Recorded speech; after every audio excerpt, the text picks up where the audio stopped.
O tema da nossa mensagem é esse: não despreze o dia dos pequenos começos. Não despreze o dia dos pequenos começos. Zacarias capítulo 4, a quinta visão que recebeu o profeta Zacarias. Eu vou ler o capítulo, são 14 versículos apenas. Os irmãos acompanhem, por favor. Tá? Assim diz a palavra de Deus: tomou o anjo que falava comigo e me despertou, como a um homem que é despertado do seu sono, e me perguntou: que vês?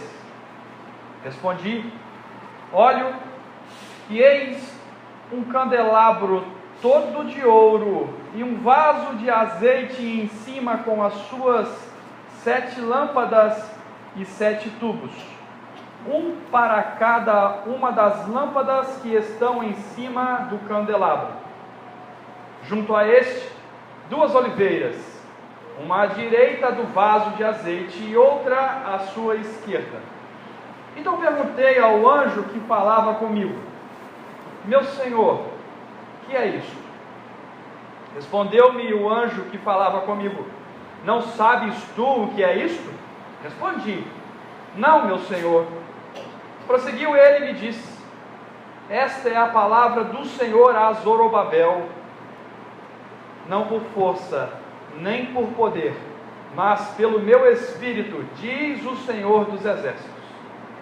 Quem és tu, ó grande monte? Diante de Zorobabel serás uma campina, porque ela colocará a pedra de remate em meio a aclamações. Haja graça, e graça para ela. Novamente me veio a palavra do Senhor dizendo: as mãos de Zorobabel lançaram os fundamentos desta casa, elas mesmas a acabarão, para que saibais que o Senhor dos exércitos é quem me enviou a vós outros. Pois quem despreza o dia dos humildes começos, esse alegrar-se-á vendo o prumo na mão de Zorobabel. Aqueles são os 7 olhos do Senhor que percorrem a toda a terra. Prossegui e lhe perguntei: que são as 2 oliveiras à direita e à esquerda do candelabro? Tornando a falar-me, perguntei: que são aqueles 2 raminhos de oliveira que estão junto dos 2 tubos de ouro, que vertem de si azeite dourado? Ele me respondeu: não sabes o que é isto? Eu disse: não, meu senhor. Então ele me disse: são os 2 ungidos que assistem junto ao Senhor de toda a terra. Amém. Senhor Deus, eu creio no Espírito Santo. Teu Espírito não cessou de agir sobre nós. Pode até parecer às vezes, mas, Senhor, a sua obra não foi concretizada ainda. Há muitos eleitos seus, ó Deus, que precisam ser despertados à tua palavra, a rasgarem os seus corações diante de ti, a se arrependerem dos seus pecados, a lançarem-se, ó Deus, numa vida santa diante de ti, seguindo a tua lei, a tua palavra, Pai querido. Portanto, haja em nós hoje, Senhor Deus, sopra o teu Espírito sobre nós, derrama o teu azeite dourado sobre nós, sobre o teu povo, e faça em nós, faça de nós servos úteis para a tua obra, a obra mais importante que está acontecendo sobre toda a terra. Que nos alegremos nos dias dos pequenos começos, pois o Senhor está trabalhando, em nome de Jesus. Amém. Aqui está, meus irmãos, uma figura que tenta representar a visão de Zacarias. Um candelabro dourado, ao seu lado 2 videiras, à direita e à esquerda. A única coisa que eu achei fora do texto é que são 3 vasinhos ali, mas se a gente, né, falar que é a Trindade, vai, né? Mas o texto fala de um vasinho só, recolhendo azeite das oliveiras, né? São árvores de azeitona, colhendo esse azeite dourado sobre um candelabro de ouro. O que seria isso? Antes de vermos o que é isso, vamos pensar um pouco. Nossos dias são difíceis, meus irmãos. Esse quadro talvez represente nossos dias difíceis, muito difíceis. Se olharmos com uma cosmovisão bíblica para a nossa sociedade, para o nosso tempo, nós corremos o risco até de ficar desesperados, porque muitas são as oposições à mensagem do Evangelho, à palavra de Deus, muitas são as tentativas de minar a força da igreja, ou de mesclar à igreja mentiras, calúnias, difamações acerca do Senhor que nos salvou, acerca da sua palavra que tem nos chamado à fé.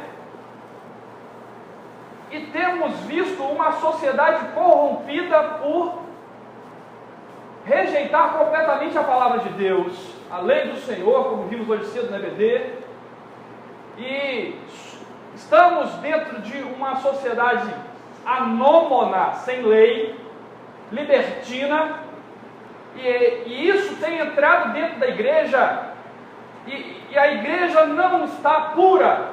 É um momento difícil para a nossa sociedade, um momento difícil para a igreja brasileira, para a igreja mundial, porque muito tem entrado dentro da igreja e tem feito deste quadro uma realidade da nossa confusão, das nossas incertezas, das nossas dificuldades.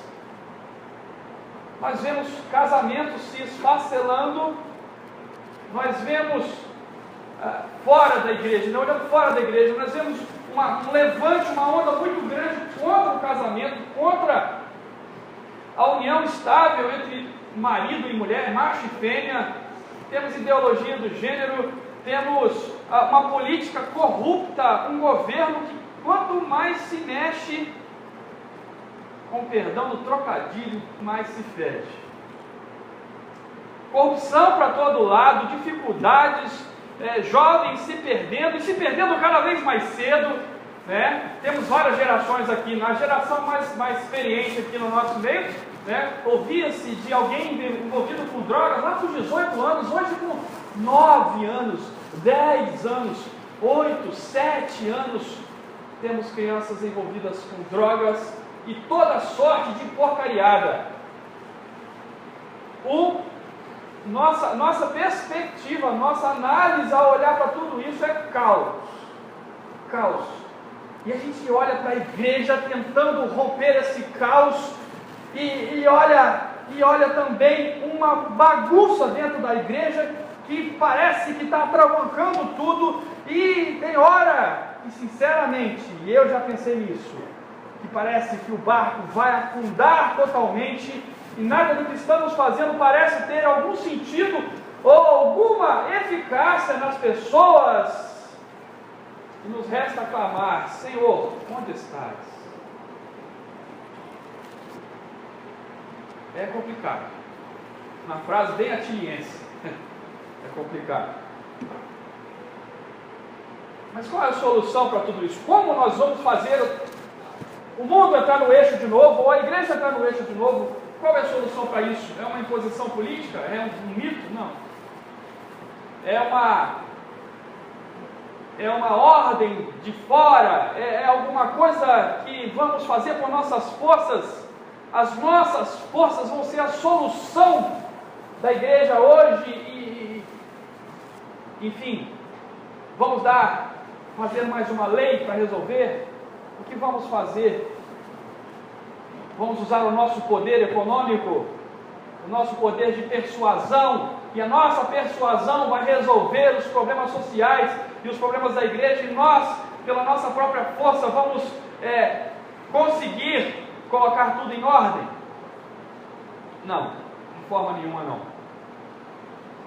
E, meus irmãos, sempre foi assim.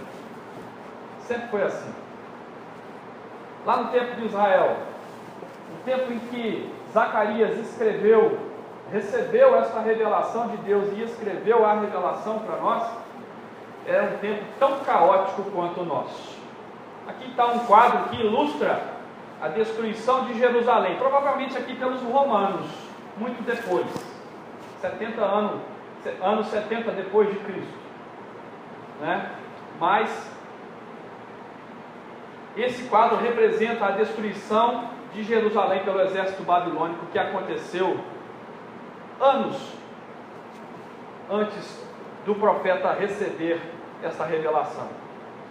Israel estava em ruína, Israel estava um caos, Jerusalém estava destruída, acabada, arruinada, estava tudo bagunçado, tudo desarrumado, tudo fora do lugar,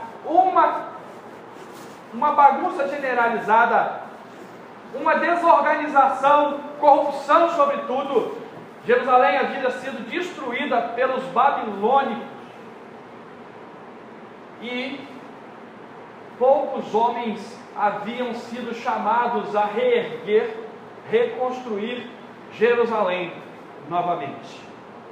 Mas por que Israel foi tão assolado assim e destruído? Por que Deus, o Deus de Israel, permitiu, ou melhor ainda, por que Deus ordenou a destruição de Jerusalém? Já que Deus mesmo escolheu este povo para si e colocou o seu nome neste povo. Por que a destruição atingiu Israel? 2 Reis capítulo 17, 7 e 8. Tal coisa sucedeu porque os filhos de Israel pecaram contra o Senhor, seu Deus, que os fizera subir da terra do Egito, de debaixo da mão de Faraó, rei do Egito, e temeram outros deuses. Andaram nos estatutos das nações que o Senhor lançara de diante dos filhos de Israel e nos costumes estabelecidos pelos reis de Israel. Eles se perderam do Senhor. Josias havia rasgado seu coração diante de Deus, mas isso não passou da geração de Josias. Israel se perdeu. Israel caiu. Foi sitiado. E a Assíria levou o reino do norte cativo. E a parte norte do território de Israel foi destruída, ficando então o reino do sul. Mas o reino do sul igualmente se corrompeu. 2 Reis 24, 19 e 20 e 25, 1 a 9. Tinha Zedequias, o rei de Judá, a idade de 21 anos quando começou a reinar, e reinou 11 anos em Jerusalém. Fez ele que era mal perante o Senhor, conforme tudo quanto fizera Joaquim. Sucedeu que no nono ano do reinado de Zedequias, aos 10 dias do 10º mês, Nabucodonosor, rei da Babilônia, veio contra Jerusalém, ele e todo o seu exército, e se acamparam contra ela, e levantaram contra ela tranqueiras em redor, e queimou a casa do Senhor e a casa do rei, como também todas as casas de Jerusalém, também entregou às chamas todos os edifícios importantes. O reino do sul caiu, Jerusalém foi destruída, o templo foi destruído e o povo foi levado cativo. Destruição, caos, dor, fome, miséria, corrupção, tudo isso se estabeleceu sobre Israel, sobre o reino de Israel, tanto do norte quanto do sul. Tudo foi destruído por conta do pecado deles. Deus deixa bem claro que este povo se rebelou contra o Senhor e o abandonou e virou suas costas contra ele. Por isso receberam o castigo de Deus. Deus os castigou. Nossos pecados têm consequências terrenas? Sim. Às vezes a gente consegue se livrar das consequências eternas, mas não das consequências terrenas. E eles sofreram porque pecaram, nesta vida porque pecaram contra Deus.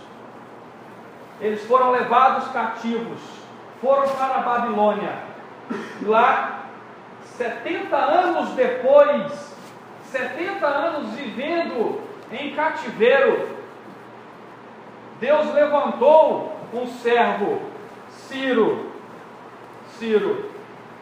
o rei da Pérsia, havia profetizado isso por Jeremias e Isaías. Jeremias capítulo 45 nos mostra isso. Jeremias também nos mostra isso.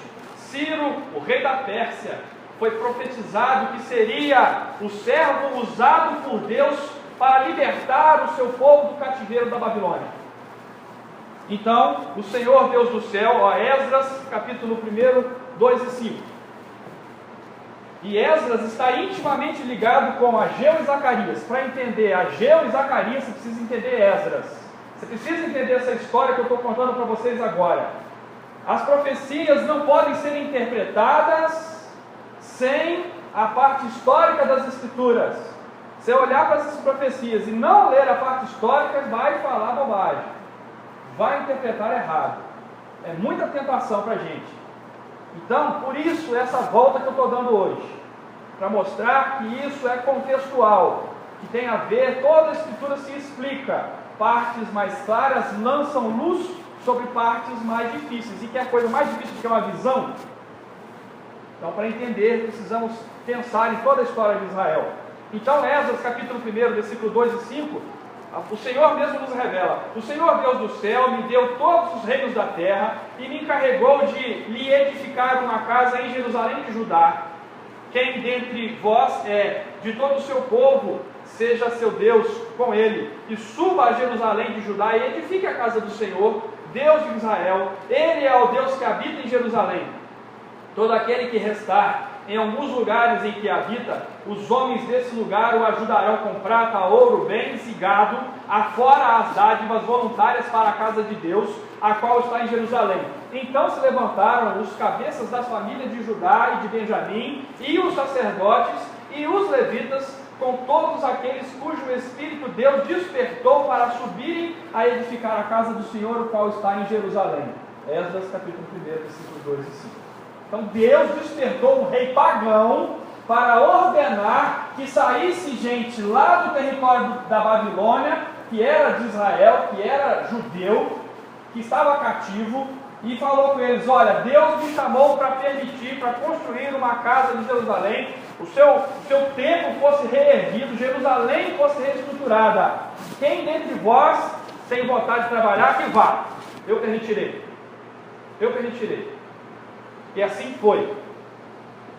E os homens que foram tocados pelo Espírito Santo a trabalharem, a se dedicarem ao que Deus estava realizando, apesar de todas as oposições, apesar de todo o caos, apesar de toda incerteza, foram todos que Deus derramou graça, foram trabalhar, reerguer a cidade, reerguer o templo. Eles chegaram lá, Esdras agora capítulo 3, nós estamos. Eles chegaram lá e edificaram um altar.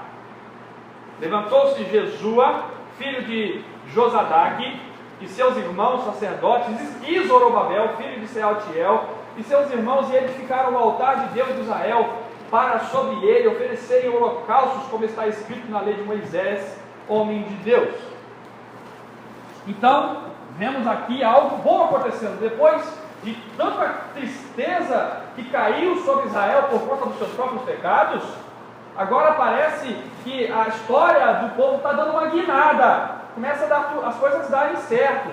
Eles saem da Babilônia, vão para o território e chegam lá, começam a cultuar a Deus.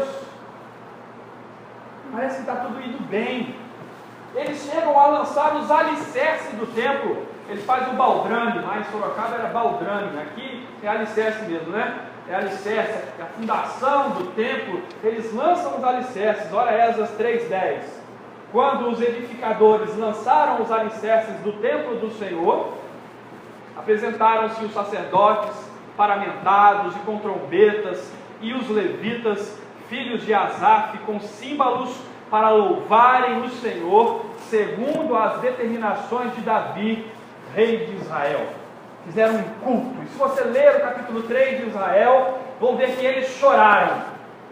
choraram em alegria e em tristeza. Alegria porque estavam vendo que Deus estava realizando uma obra de reerguer a sua cidade santa e seu templo santo, mas de tristeza porque sabiam que o tempo deles era muito difícil e que jamais os esforços deles fariam um templo tão bonito quanto Salomão havia feito. Jamais. Mas eles estavam trabalhando, até que levanta-se uma oposição quanto à execução da obra. Capítulo 4 de Esdras. Então as gentes da terra desanimaram o povo de Judá, inquietando-o no edificar. As más conversações corrompem os bons costumes. Não é que talvez vai corromper, não. Elas corrompem. E foi isso que aconteceu. O povo estava animado, estava voltando para a sua terra, e eles desanimaram diante das dificuldades, porque se levantou uma oposição, gente foi comprada, foi usada para infiltrar mentiras, para botar intriga, para botar obstáculo entre uma família e outra família que estava trabalhando, e eles deram ouvidos às conversas fiadas dos povos que estavam ao redor, vendo aquilo tudo acontecer, enciumados. Então a obra parou. Cessou, pois, a obra da casa de Deus, a qual estava em Jerusalém, e isso até ao 2º ano do reinado de Dário, rei da Pérsia. Esdras 4, 24. Meus irmãos, 15 anos de braços cruzados. Eles saíram de Babilônia, foram para Jerusalém, voltaram para sua terra natal, para sua cidade, para o seu lugar. Começaram a trabalhar, receberam ordem, receberam condição, receberam até a ação do Espírito de Deus. Começaram a trabalhar, fizeram um altar, fizeram um alicerce, mas deram ouvidos àquilo que não é de Deus, e a obra parou. 15 anos! Você não vai ler Esdras, você acha que parou 20 minutos e o capítulo 5 vem e eles retomam a obra. O cara parou agora, deu um espirro, voltou, tomou um banho, de manhã cedo voltou a trabalhar de novo. Não, 15 anos parados. 15 anos parados. Por isso Deus levanta 2 profetas, Ageu e Zacarias. Para entender Zacarias, leia Ageu. Para entender Ageu, leia Zacarias. São profetas irmãos de ministério. Zacarias começa seu ministério 2 meses depois que termina o ministério de Ageu. Então, olhando para Esdras 5, 1 ainda, temos isso, a própria revelação de Deus quanto a Ageu e Zacarias. Ora, os profetas Ageu e Zacarias, filho de Ido, profetizaram aos judeus que estavam em Judá e em Jerusalém, em nome do Deus de Israel, cujo Espírito estava com eles. E quando Ageu vai profetizar, olhem para Ageu 1, agora 4 a 6, ele mostra para a gente mais detalhes quanto aos motivos da obra ter parado. E isso me assusta, porque Ageu diz: este povo, Judá, está parado agora, este povo diz, não veio o tempo ainda, o tempo em que a casa do Senhor deve ser edificada. Versículo 4: acaso é tempo de habitardes vós em casas apaineladas, enquanto esta casa permanece em ruína? O profeta pergunta ao povo. Vida de profeta não é fácil, nunca foi, né? No Antigo Testamento, todas as profecias eram profecias, a maioria das profecias, que cruzam os braços. Acaso é tempo de habitardes vós em casas apaineladas, estruturadas, edificadas, mobiliadas, enquanto a casa permanece em ruínas? Ora, pois, assim diz o Senhor dos Exércitos: considerai o vosso passado, olhem para o passado de vocês. Tendes semeado muito e recolhido pouco, comeis, mas não chega para fartar-vos, bebeis, mas nada dá para saciá-los, vestivos, mas ninguém se aquece, e o que recebe salário recebe para pô-lo no saquetel furado. Vocês não se saciam por nada, nada. Vocês estão dando desculpa, estão procurando a saciedade da vida de vocês antes de fazer o serviço do Senhor. Vocês nunca vão ficar satisfeitos. Olhem para o passado de vocês, olhem para a vida de vocês. 15 anos o povo ficou distraído com as suas próprias vidas, esquecendo-se das responsabilidades diante de Deus. As más conversações geraram um coração ingrato, apático, inútil do povo de Israel. Zacarias é levantado para pregar arrependimento e consolo ao povo de Deus. Esse é o ministério de Zacarias, paralelo ao ministério de Ageu. Zacarias capítulo 1, de 1 a 4. No 8º mês do 2º ano de Dário, veio a palavra do Senhor ao profeta Zacarias, filho de Baraquias, filho de Ido, dizendo: o Senhor se irou em extremo contra vossos pais. Portanto, dize-lhes: assim diz o Senhor dos exércitos, tornai-vos para mim, diz o Senhor dos exércitos, e eu me tornarei para vós outros, diz o Senhor dos exércitos. Não sejais como vossos pais, a que clamavam os primeiros profetas, dizendo: assim diz o Senhor dos exércitos, convertei-vos agora dos vossos maus caminhos e das vossas más obras, mas não ouviram, nem me atenderam, diz o Senhor. Se arrependam agora, mesmo que o pai de vocês não tenham se arrependido. Rasguem os seus corações, voltem-se a mim, eu voltarei para vós outros. O arrependimento é a manifestação essencial da fé. Fé sem arrependimento é inútil, não salva ninguém. Crer e não se arrepender não é nada. Até o diabo crê. O diabo crê e estremece, mas o diabo não se arrepende, não teme, não se converte. Mas nós somos chamados à conversão. Aquele povo foi chamado à conversão. Arrependam-se, descruzem os braços, descruzem os braços.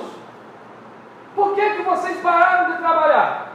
Por que vocês deram atenção às conversas fiadas que vocês foram implantadas no meio de vocês? Por que as famílias estão contra umas das outras? Por que há tanta dificuldade de vocês trabalharem? Por que vocês só olham para o umbigo de vocês e não fazem a obra do Senhor? Essa é a palavra de Zacarias e Ageu para o povo de Israel naquele tempo. Por que vocês pararam de construir o templo? Por quê? Ao prestar atenção nas suas próprias vidas em prioridade. Então a quarta visão chega, e nós chegamos ao texto de novo.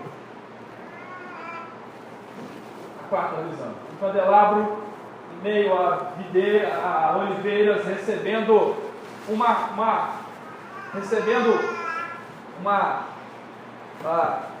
força, né, uma contínua nutrição de azeite, para que as lâmpadas nunca se apaguem, fiquem sempre brilhando. Irmãos, para que serve um candelabro que não acende? Para nada. Mal para enfeite. Porque esse trem é tão cheio de detalhes que deve guardar um pozão danado, né? Mal para enfeite. Então,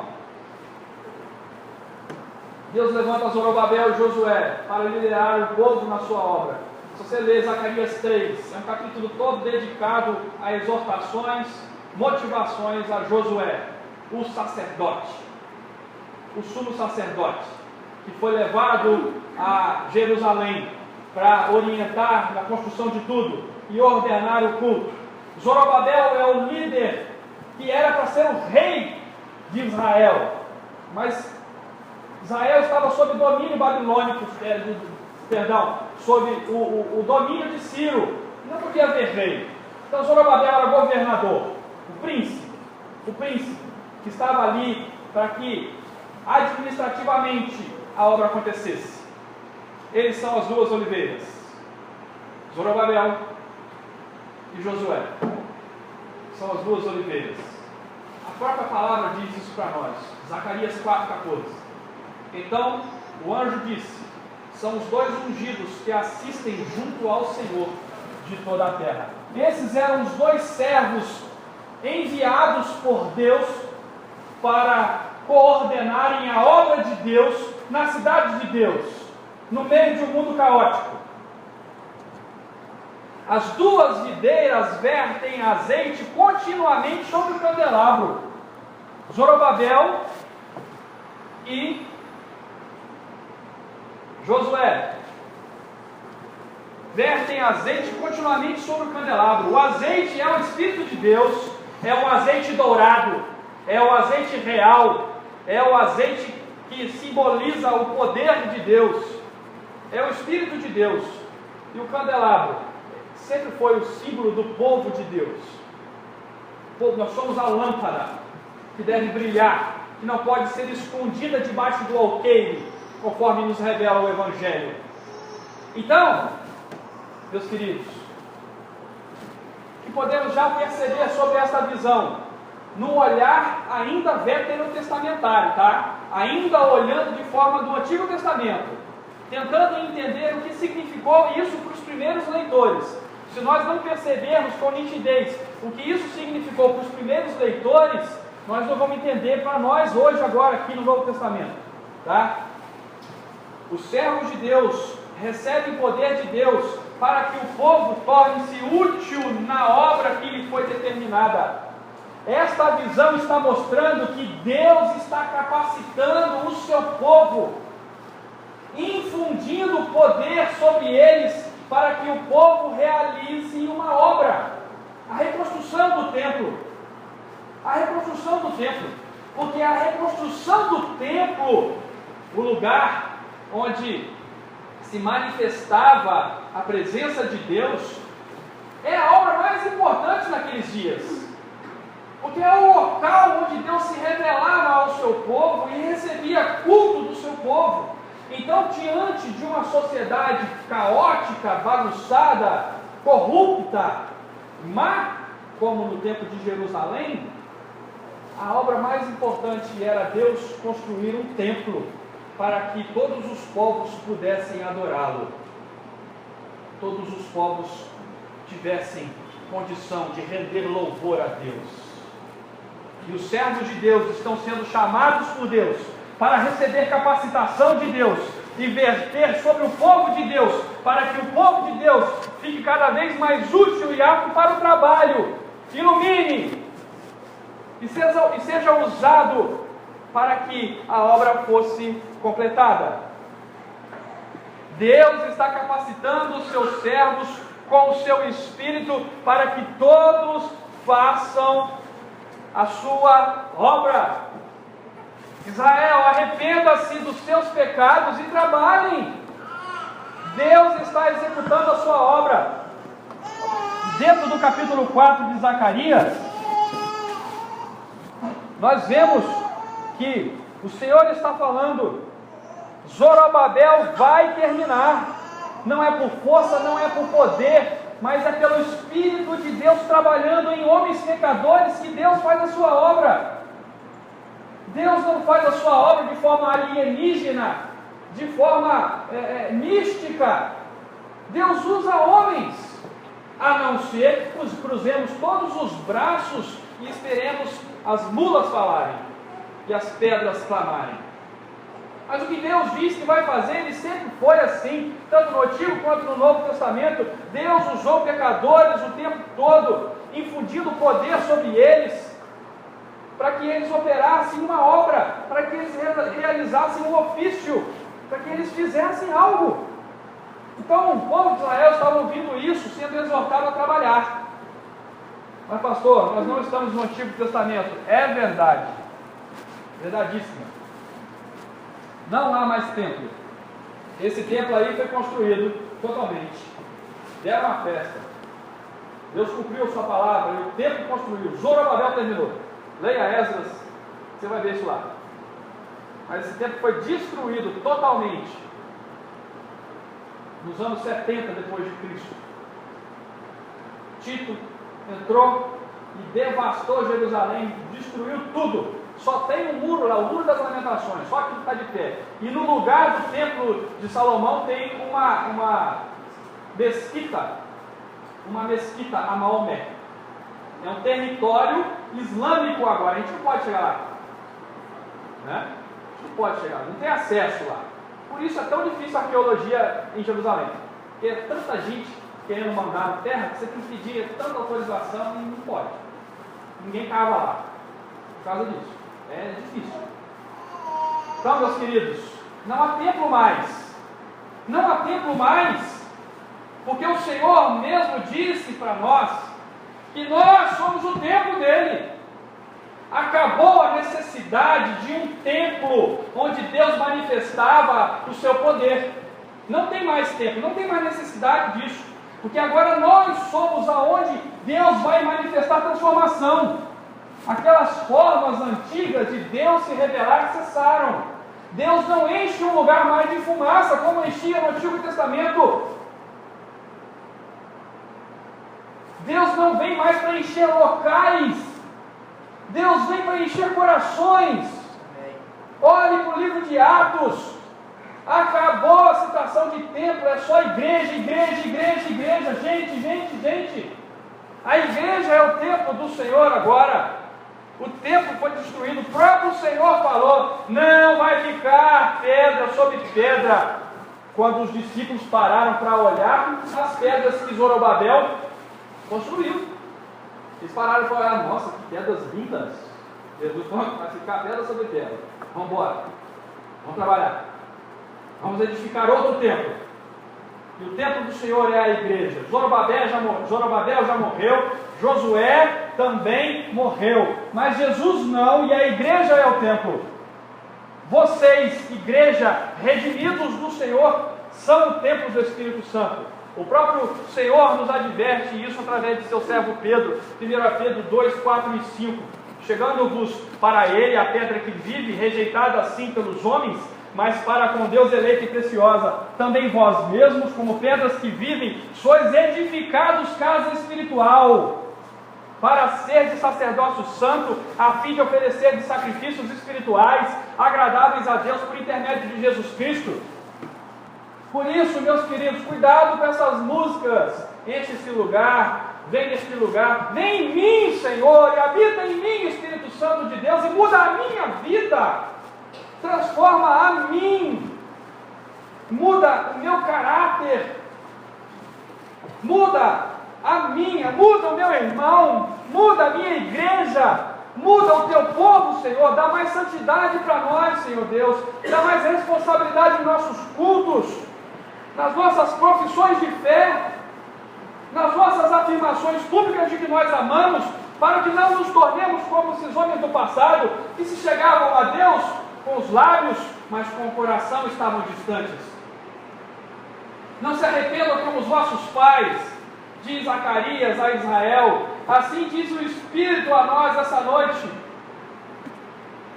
Não façam como os nossos pais do passado, que não se arrependeram dos seus pecados, mas rasguem os seus corações diante de Deus, e vejam que Deus está fazendo uma obra dentre as gerações, e está construindo um templo de pessoas regeneradas.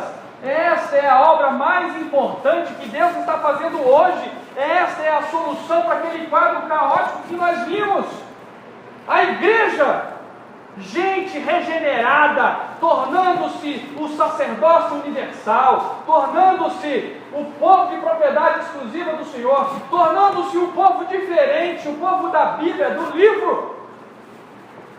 Não um bando de apáticos de braço cruzado, olhando para as diferenças, olhando para as dificuldades e para as barreiras que as mazelas dessa vida colocaram entre nós, e nos tornou um povo beirando a inutilidade.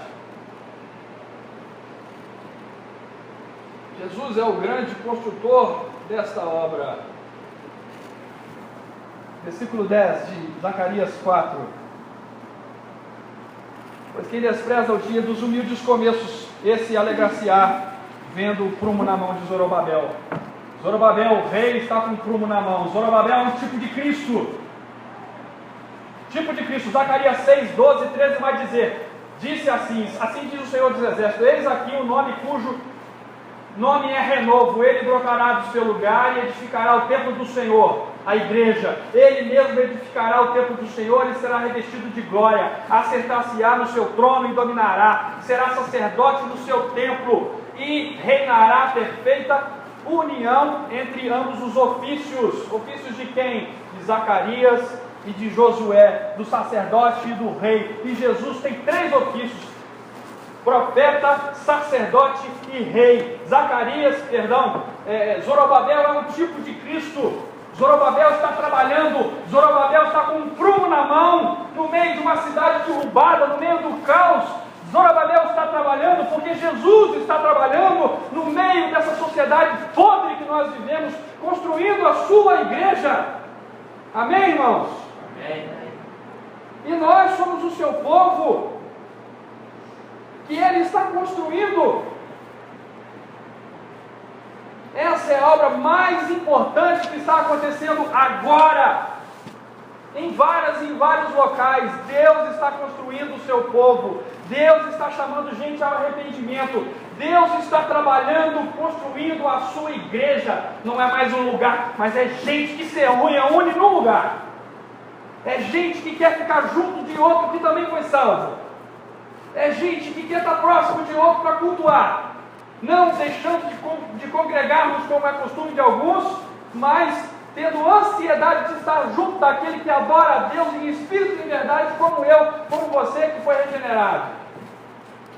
Por isso nós não podemos deixar as tentações, as conversas fiadas deste mundo desvirtuar o nosso trabalho. Cristo está trabalhando na edificação do seu povo, a sua igreja está sendo erguida. Alegrem-se, não desprezem esses dias, meus irmãos. Não vivam como se isso fosse uma lorota, uma mentira. Não coloquem a vida de vocês particular como prioridade, como fizeram naquele tempo, e deixaram de trabalhar na obra do Senhor. Então nós agora, nós não temos que construir um templo, nós temos que pregar o Evangelho. E esse lugar aqui que a gente chama de templo, mas com outra conotação hoje, né? Outra conotação, não aquela conotação velho-testamentária. Esse lugar aqui ele tem que ser um tamanho satisfatório que abriga as pessoas com conforto. Só isso. Só isso. Mais nada. Mais nada. Porque santo é quem se reúne aqui. Santo é quem é transformado. Santo é quem é retirado do império das trevas para a maravilhosa luz, a fim de proclamarmos as virtudes daquele que nos chamou das trevas para a maravilhosa luz. É Colossenses 1 e Pedro 1 agora, e 2, Pedro 2 misturado.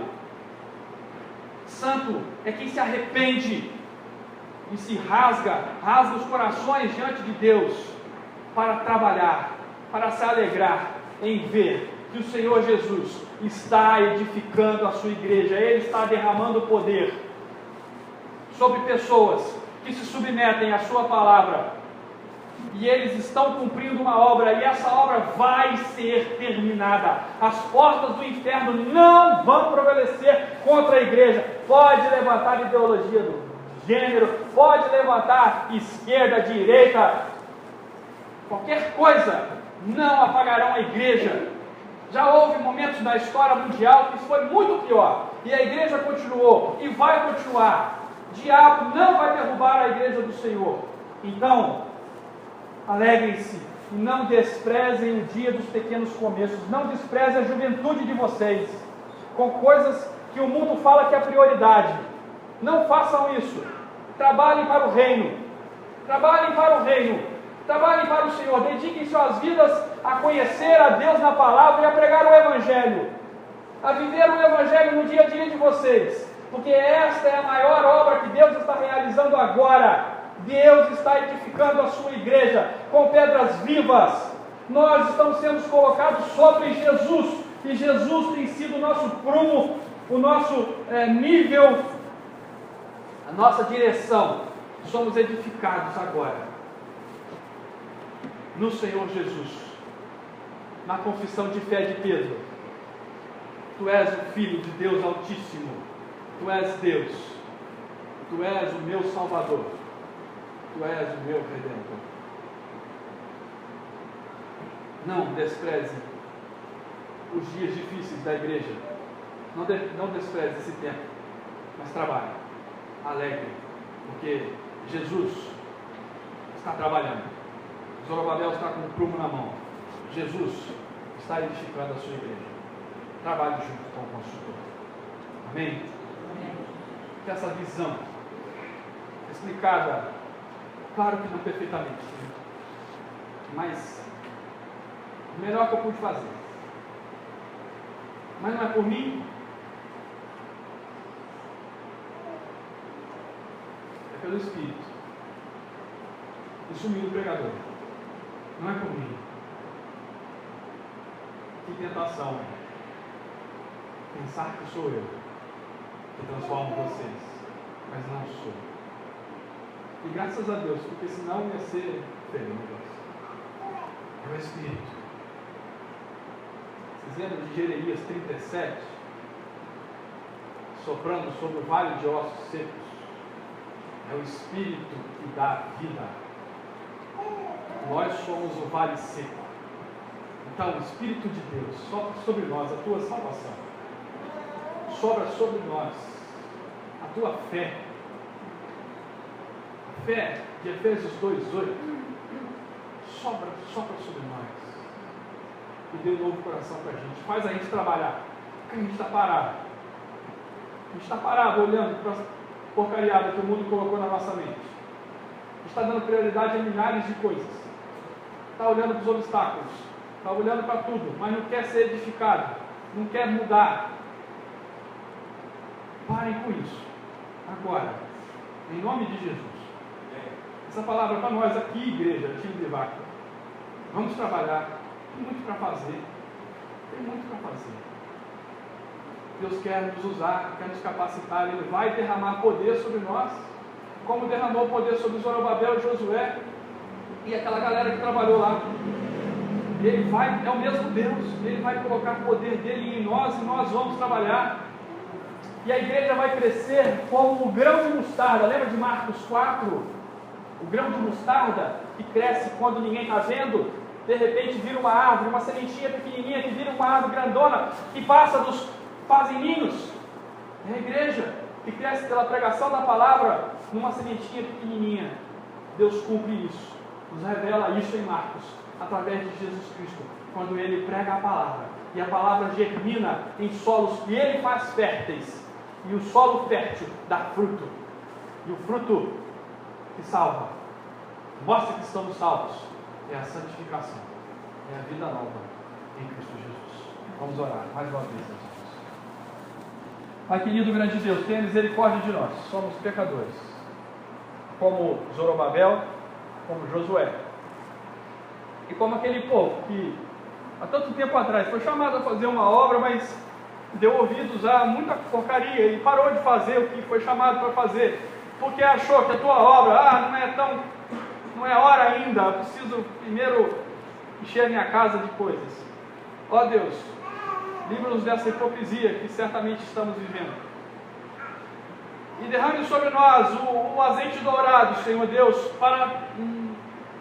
para que a gente deixe de ser um enfeite e nos tornemos uma ferramenta útil para iluminar esse mundo em trevas.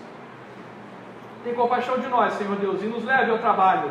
O Senhor mesmo veio à terra e trabalhou o tempo todo, deixou de comer para trabalhar, deixou de viver com seus parentes aqui para trabalhar para o reino. Mostrou que o modelo é esse, o modelo de discipulado que o Senhor requer de nós é trabalho grato, trabalho alegre, porque esta é a obra que transforma as nações, esta é a obra que transforma a sociedade.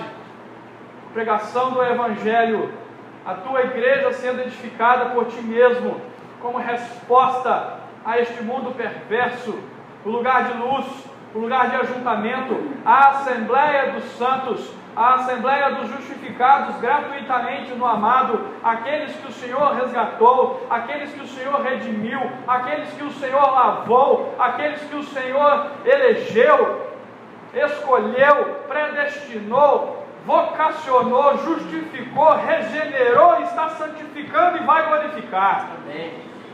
Ó Senhor, o povo de propriedade exclusiva do Senhor está crescendo no meio do joio, sim, mas está crescendo, o trigo está crescendo. Vai chegar um tempo, Senhor Deus, que o Senhor vai separar o joio do trigo. Ó Deus, tenha misericórdia. Eu não quero ser joio, Senhor. Eu não quero ser contado entre os joios, Senhor Deus. Então, Pai querido, meus irmãos também aqui estão e não querem ser contados como joio, porque o joio vai ser queimado, Senhor. Mas leva-nos, ó Deus, a ser trigo, para sermos guardados pela Tua santa pá, a Tua palavra, nos celeiros celestiais.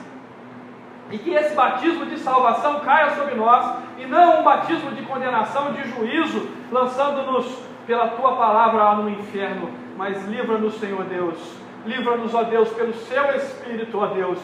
Livra-nos, ó Deus, pela Sua ação, pelo derramar soberano da Tua graça sobre nós, para que, Senhor Deus, sejamos moldados pelo Teu querer, e a gente desperte, ó Deus, por uma vida conforme a Tua palavra. Tem compaixão de nós, Senhor Deus. Tem compaixão de nós, Senhor Deus. Leva-nos à piedade e tira-nos da impiedade. Rasga o nosso coração diante de Ti, Senhor Deus. Misericórdia, Senhor. Misericórdia. E obrigado por Tua graça, porque o Senhor salva pecadores. O Senhor usa pecadores, sempre usou. E não é agora que vai parar de usar. Que é agora que precisamos ser usados por Ti, que há muito o que fazer. Ajuda-nos, Senhor. Ajuda-nos, Senhor. Tem compaixão de nós, Senhor Deus. Derrame graça sobre nós. Agora que vamos participar da Sua mesa, derrame graça sobre nós. Nós não merecemos o Teu corpo e o Teu sangue, Senhor, mas fazemos parte do Teu corpo porque bebemos do Teu sangue. O cálice da ira de Deus foi derramado sobre o Senhor, Teu Filho Jesus, para que bebamos o cálice da graça. E nós te agradecemos pela graça que é derramada sobre nós. Comprove isso, Senhor Deus. Comprove que estamos na Tua graça, ao nos fazer observar a Tua palavra, a Tua lei, a Tua vontade, e trabalhemos com afinco para que o Teu reino cresça, ao receber capacitação que desce dos céus como um azeite dourado sobre a nossa cabeça. Em nome de Jesus. Amém.